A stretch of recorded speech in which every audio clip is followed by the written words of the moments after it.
So, ayan po mga kabayan, katatapos lang po nila mag-lunch.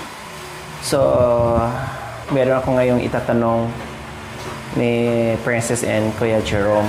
So, Princess, kanina, pag bungad pa lang dito sa gate mo, iba na yung itsura mo. Parang hindi mo mawari kung naiiyak ka, kung galit ka, o magpapasok ka, o ewan, hindi ko alam. Bakit?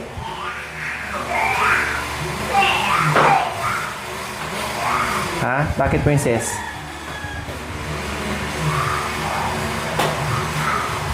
Yung pangkasila. Ate, Ha? napanood ko yung vlog mo kasi. Napanood mo yung... Yung vlog mo, yung mga comment doon, masasakit. Oh, tapos, napanood mo yung live. Saan mo napanood yung live? Cellphone ko ng best friend niya.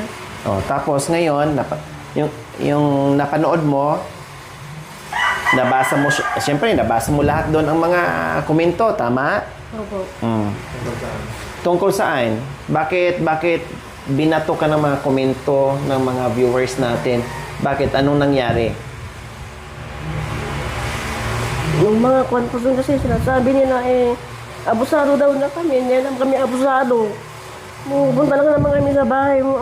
Sa bahay niyo ate na binigay yung bill ng tubig umalis din kami kaagad. Binigay na lang namin kay ate Chak. Hindi naman kami humihingi ng ano. So, Yung bill ng kuryente.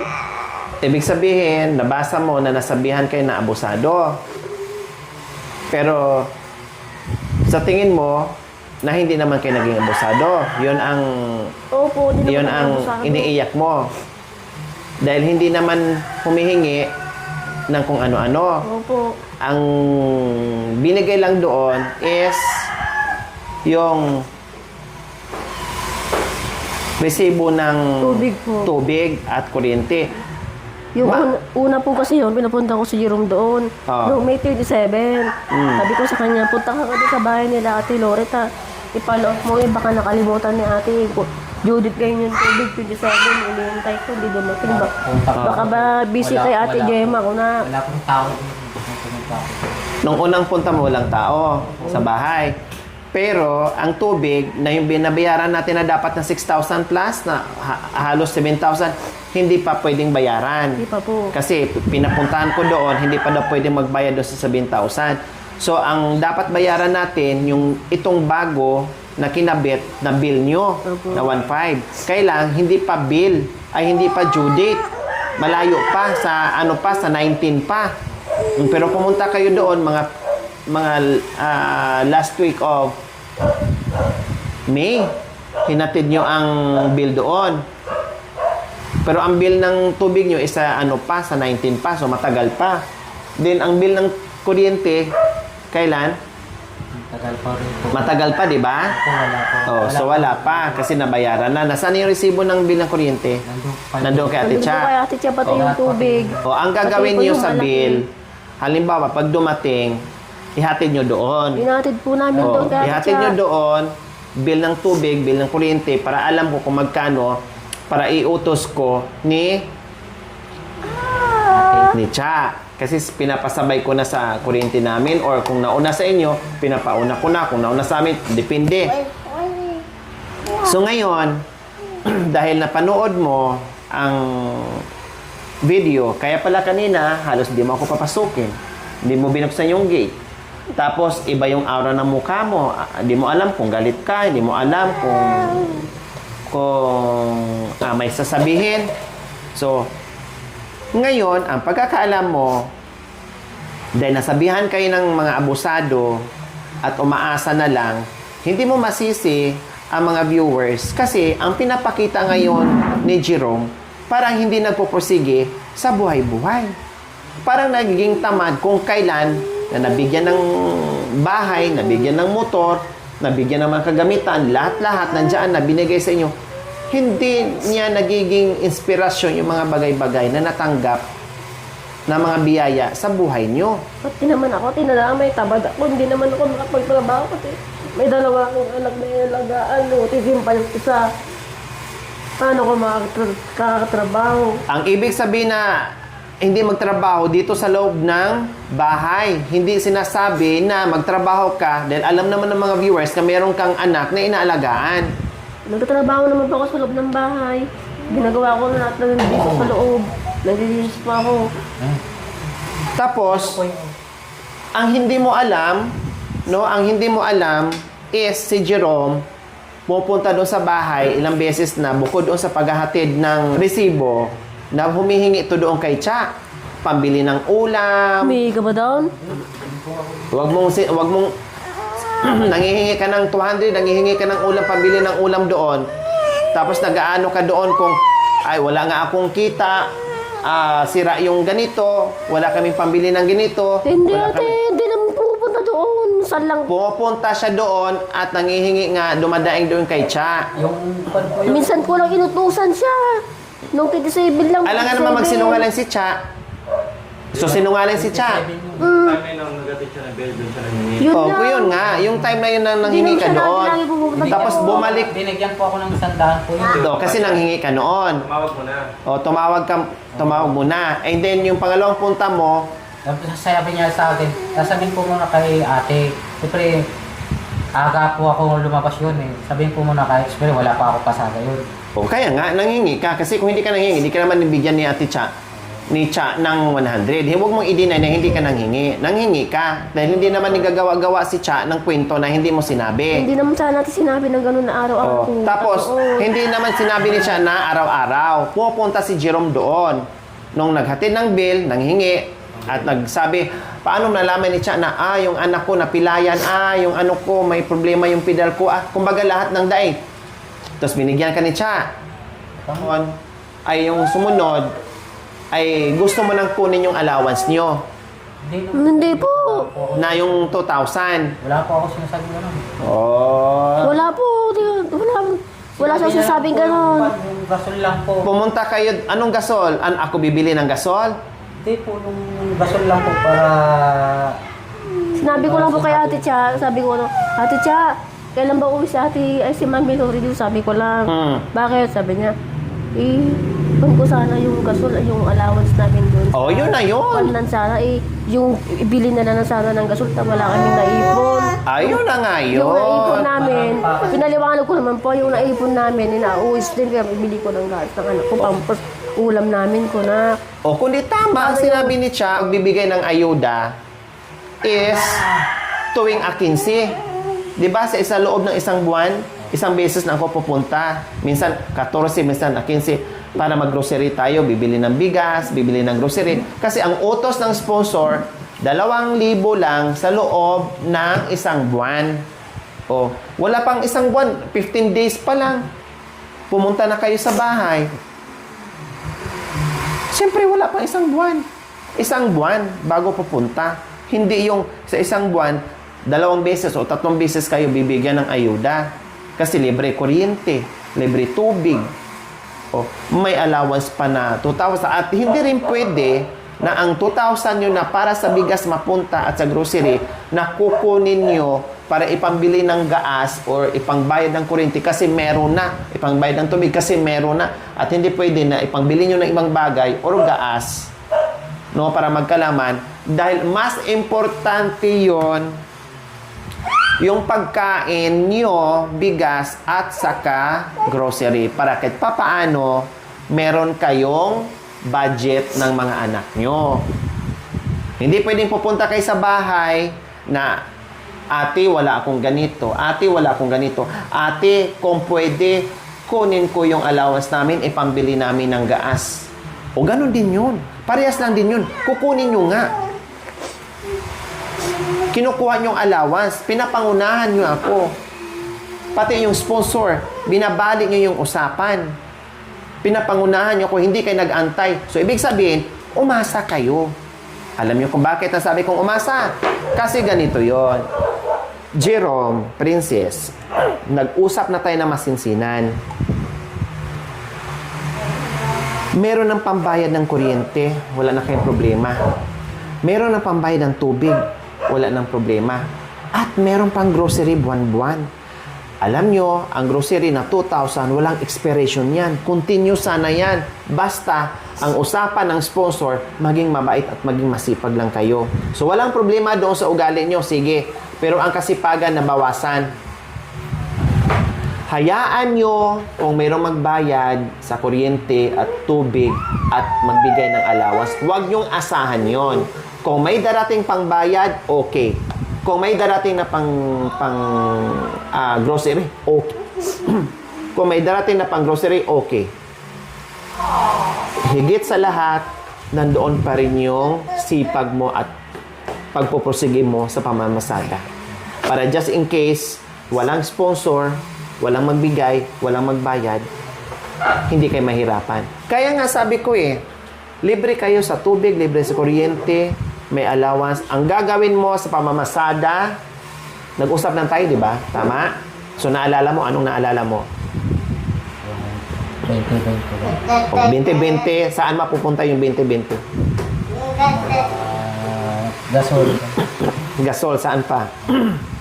Kuryente, tubig. So, ngayon, natandaan niya mga kami, tinanong ko. So, yes, nag-usap kami ni Jerome. Sabi ko, Jerome, libre ang kuryente sa ngayon, 1 taon, kalahating taon, at may allowance ka. So, anong gagawin mo sa pera mo? Mamasada araw-araw. Halimbawa, kikita ka ng 150 to 100 sa isang araw, buong maghapon. Magtabi ka ng 20 o 10, magtabi ka para sa gas, para sa kuryente. Imaginin, o wag mo nang isipin na mayroong libre. Itabi lang dyan. Hindi naman iiyak yan Itabi lang yan. No, itabi ang 10 o 20 sa kuryente, sa tubig, sa gas. Ang tubig, kuryente, habang merong pang nakatuka o merong pang sasagot, hayaan lang doon maipon ng maipon. So, ang magagalaw niya, itong gas niya buwan-buwan. Ang gas kasi medyo mahal. Ang gas ngayon, dapat 20-20 sa isang buwan. No, 20-20 sa isang araw. Para pagdating ng isang buwan, mahigit isang buwan naman yan. Hindi kaya lang ubusin isang buwan yan. Mahigit yan. More or less 2 buwan bago maubos yung tangke. So, yung 2020 sa isang araw mga kabayan, kung sa loob ng isang buwan o 2 buwan, pwede na yon pambili ng gas. At kung kakapusin, halimbawa, kunti na lang ang idagdag niya. Katulad ngayon, ang kinita mo 400 pesos or 400 plus. So, yung 400 plus, 20 sa tubig, 20 sa kuryente, 20 sa gas, mga kabayan. Ang laki pa ng sobra niya. Ang 400 minus 60, magkano ang natira? 340. Kita lang yun sa kalahating araw. Paano kung lalabas na siya mamaya? Kung titatakbo ang kita niya, more or less, 700. Samantalang 60 lang ang nabawas. Sabi mo pa nga, hindi lang 60 ati 50. Hindi lang 20 ati 50. Gawin mo pa ng 50. Sabi mo, yan ang nabanggit mo gawin mo daw 50. Sabi ko, kundi maganda. Kung maganda, kundi lakihan mo yung tabi-tabi mo. So, ang tanong ko ngayon, meron ka na itabi? Pinabili ko ng gatas. Pinambili mo ng gatas. Nakukuha din namin po yung tinatawag. Walang nasubra. Wala. Dahil libre ang kuryente, libre ang gas, libre ang tubig, may allowance pang 2,000, tapos hindi ka naman nakabili ng gas. Siyempre, yung kinita mo, halimbawa ngayon, Jerome, Yung iniipon ko, may landed po, tapos pinabili ko ng mga gatas. yes, tama lang yung Jerome na bibili ka ng gatas. Pero yung 400 na kinita mo sa kalahating araw, ibibili mo lahat ng gatas yon. Araw-araw ka nagdadrive, araw-araw ka nagpipidal. May sobra pa din. Magkano bang gatas binibili mo? Yung malalaki po yun. Magkano? May 300. Mahigit 300. Hindi naman din araw-araw bibilhin yan. Aabot naman din yan ng ilang araw. Wala na nga po yung gatas na binili namin. Ubus na. Kailan yan? Binili lang namin yung panato, June 1 yan. June 1. So, ibig sabihin, ang binibili nyong June 1, magkano binili mo, June 1? 300. So, ibig sabihin, hindi kayo magpapalabas ng panggatas o 300 sa araw-araw na 300. June 1 mo binili yan, 10 na ngayon, so 10 days. O, okay, 10 days. Makakatabi pa rin kayo. Ang gustong mag-ipon, may paraan. Ang ayaw mag-ipon, maraming dahilan. Kaya nga sabi ko sa iyo kung dati na nakakayanan mo, bakit ngayon hindi mo nakakayanan na libre ang kuryente, tubig? Na imbis makakaipon ka ngayon. Di ba sabi ko, naalala mo, Jerome, pag may naipon ka, ikuha ko kayo, ako pa magbayad, makakuha kayo ng account sa bangko para meron kayong ipon. Para pagdating ng panahon, habang nandiyan pa yung mga sponsors na nakakatulong sa inyo, yung kita mo na hindi ubos-ubos, na maipunan mo yung mga anak mo para meron kayong ipon sa bangko na meron kayong maduduto. Dahil hindi araw-araw na fiesta na nandiyan lagi ang sponsor, hindi ganun. Lalo na ngayon. Hindi matutuwa ang sponsor ngayon na malalaman na imbes na matutuwa sila na meron kayong ipon at hindi na kayo nahihirapan, nahihirapan pa pala kayo ngayon, maraming ganito, maraming ganyan, maraming ganyan. Example na lang ngayon, kalahating araw, 400 ang kita mo. Kahit sabihin mo, bibili ka ngayon ng 300, mayroon ka pang 100 na tira, may kikitain ka pa mamayang hapon. At hindi araw-araw bibili ka ng gatas. Abutin pa ng 10 araw o higit pa. Sulat pa. Oo, yun nga. Ulam pa. Nakayanan mo nga noon na walang kuryente yung binabayaran, walang libre lahat. O paano pala ngayon, Jerome? Kung walang libre ng kuryente, walang libreng tubig, walang libreng gas, maputulan tayo ng tubig? Maputulan tayo ng kuryente? Ha? Kasi kaya nga tinuturuan na kita araw-araw lalo ka na, princess. Nag-iintriga ka ba ng pera ni princess? Ina-intriga mo ba lahat sa kanya? Binibigyan mo lahat? O lalo ka na. Ikaw magpupursige yung tinuro ko kasi lahat pala ng kita ni Jerome na sa'yo. Ikaw ngayon ang mag-control. 20 sa tubig, 20 sa ilaw, 20 sa gas. Araw-araw. Huwag ubos-ubos. Kung ibigay sa iyo ni Jerome yung kita mo, ubos-ubusin din. Hala, sige, biligin to, ganyan-ganyan. Wala nang matira. Bahala na bukas. Magpapasada na naman. Ikaw ang magpursige. Bumili ka ng box, karton ng Zest-O, ng juice. Punta ka sa mga kilala mo, may mga groceryhan, yung karton ng Zest-O, o lagyan mo pangalan, kuryente. Yung isang kahon, tubig. Yung isang kahon, gas. Subukan nyo kasi yung ginagawa ko para hindi ka mahirapan, para yung gastos nyo araw-araw, malalaman nyo kung magkano at makakapag-save kayo. Hindi nyo sinusubukan, hindi nyo sinusunod yung sinasabi ko Kasi ang laki mga kaban, imagine. Sa ngayong araw pa lang, ilang oras? 6, 7, 8, 9, 10. 4 na oras, naka 400. So, ibig sabihin, sa isang oras, kaya niyang kumita ng 100. So, hindi na yun masama. Napakaganda na yun. Plus, mamaya pa. Kulang lang po sa strategy mga kabayan kung paano gagawin para ma-cope up yung mga bayarin. Sa budgeting lang sila nagkatalo na hindi nila nakayanan i-manage mga kabayan. Hindi naiisip. O katulad ngayon, pagdating ng bill, mag-iisip kayo, saan tayo kukuha ng pambayad? Bili pa tayo ng gatas. Ang gatas hindi naman araw-araw bilhin Araw-araw naman kumikita So, mag-iisip kayo, problemado kayo ngayon kasi walang gas. Kaya pumunta na lang kayo sa bahay, ihingiin na dahil walang ulam, dadaing walang ulam, dahil napilayan yung bata, ganito, etc. Lahat na. Tapos, kukunin pa yung 2,000 na para sa bigas, para sa grocery, para ipambili ng gas. Hindi ganun. Walang sinabi yung ganyan sponsor. Pinapangunahan nyo ako. Pinapangunahan nyo yung sponsor. Ano masasabi sa mga manonood natin? Ano masasabi sa mga sponsor natin? Siyempre, dahil hindi nyo nagangkampanan yung bill nyo.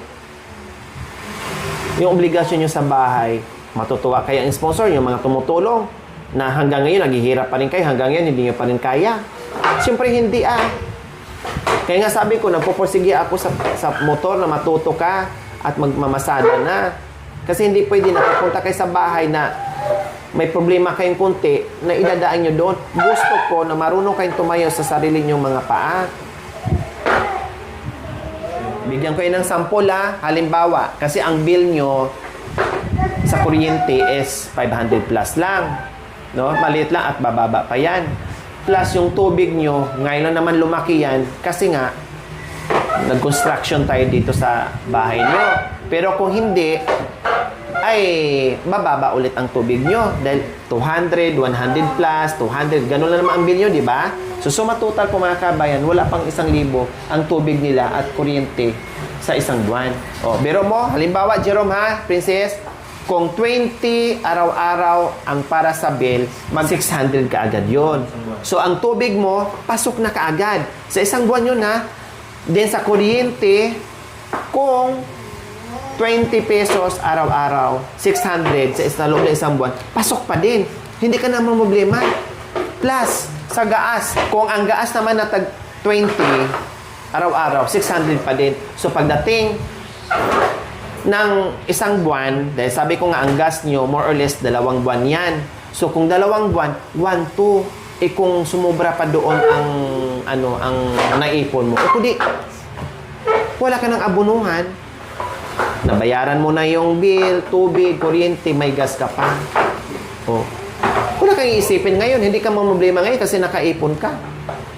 At ikaw na nga nagsabi na, hindi lang ate 20-50. O ibig sabihin, alam mo ang kakayanan mo. So, katulad ngayon, halimbawa, bumili ka ng 70 pesos na ulam, mamaya ulit 70 pesos. So, 140 na kaagad. Kaya, umpisa bukas, umpisa ngayon, araw, kumuha ka ng kahon ng Zesto, i-packaging tape mo yan, lagyan mo ng butas at sulatan mo, maghulog ka. Maghulog ka. Princess, kasi ina-intriga sa'yo yung pera. Ikaw pala may hawak ng kumpas, kumbaga, na sa'yo ang budgeting. Mag-budget kayo. Alisin nyo na sa utak nyo na merong magbigay ng para sa kuryente, merong magbigay para sa tubig, at merong alawas na para sa grocery. At ayaw ko na pumunta kayo sa bahay, unless lang kung maghatid kayo sa mga bill, no problem. Ayaw ko pumunta kayo sa bahay na sabihin niyo na, Ate Cha, pwede ba kunin na namin yung allowance namin para maibili namin ng pagkain o maibili namin ng gas o maibili... Hindi. Mag-antay kayo sa akin dahil alam ko naman kung anong pitsa o anong araw ako pupunta, anong buwan ako pupunta dito. Mag-antay kayo at huwag niyo akong pangunahan at antayin niyo dahil pinaka-importante sa inyo bigas at grocery. Yung allowance na 2,000 hindi pwedeng mapunta sa ibang bagay o ano yun. Kaya lang, eto, Princess and Jerome, dahil ang budget nyo sa kuryente at tubig merong kalahating taon, meron din isang taon. So, hawak ko na lahat ang budget. In advance na nila. Ganun kabait ang mga sponsor.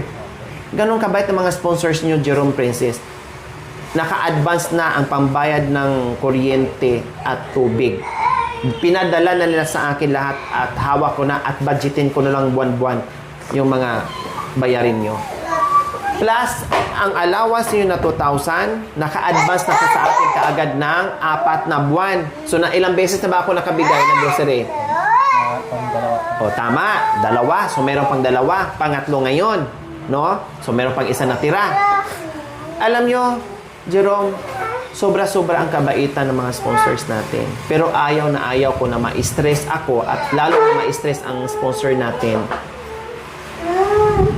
na nagbibigay na sila tapos ma-stress pa. Ayaw ko nung ganyan. Ayaw ko. Ayaw ko masira yung tiwala ng mga sponsors na mawalan kayo. Kasi kawalan nyo yan O halimbawa niyan, kung masobrahan ako sa stress, kung sobra-sobra ang stress ko sa inyo, kahit sabihin mo hawak ko ngayon ang pangbayad sabihin ng 1 taon, pwede ko naman hindi ibigay Pwede ko naman hindi ako magbayad sa mga bills nyo Ibigay ko sa iba yan. Ipambayad ko sa iba yan. Kasi kung nai-stress man lang ako, wag na. Kahit yung 2 buwan na natitiran 2,000, pwede ko naman ibigay na lang sa iba yan. Kung mai-stress ako sa inyo. Hindi ko lang ibigay yan. Sa iba na lang na deserve. Tapos, ito pa, Princess Jerome, hindi ko alam, no, pagkatapos ng isang taon sa kuryente at tubig, pagkatapos ng 4 na buwan, nakadalawa na kayo, pangatlo ngayon, at may isa na lang, hindi ko alam kung meron pa kayong matatanggap at gusto ko pa, no, at gusto pa ng sponsor at gusto ko pa na i-continue ko yung allowance nyo na 2,000.